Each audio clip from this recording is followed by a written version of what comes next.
స్త్రీ సాధికారత దిశగా దేశం ముందడుగు వేస్తున్న వేళ మహిళా రిజర్వేషన్ అమలు కోసం పార్లమెంట్లో చట్ట సవరణ బిల్లును ప్రవేశపెట్టడం సంతోషకరమని పద్మశ్రీ అవార్డు గ్రహీత దీపికారెడ్డి అన్నారు. మహిళా రిజర్వేషన్ అనేది ఎంతో మంది అతివల కల అన్న ఆమె ఈ బిల్లు ద్వారా చట్టసభల్లో నారీమణులకు మరిన్ని అవకాశాలు లభిస్తాయని ఆనందం వ్యక్తం చేశారు.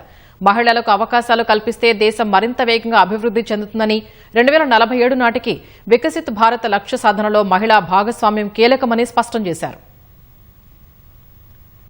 ఒక భారతీయ మహిళగా నాకు చాలా గర్వంగా గౌరవంగా ఉంది.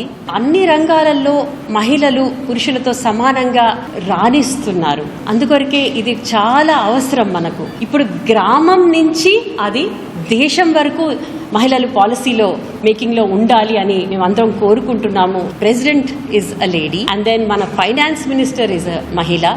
టాప్ మోస్ట్ పొజిషన్స్ లో విమెనే ఉన్నారు. ఎక్కడ మహిళలను గౌరవిస్తారో అక్కడే ఆ దేశం బాగుపడుతుందని అండ్ మహిళలందరికీ నేను కంగ్రాచ్యులేషన్స్ చెప్తున్నాను.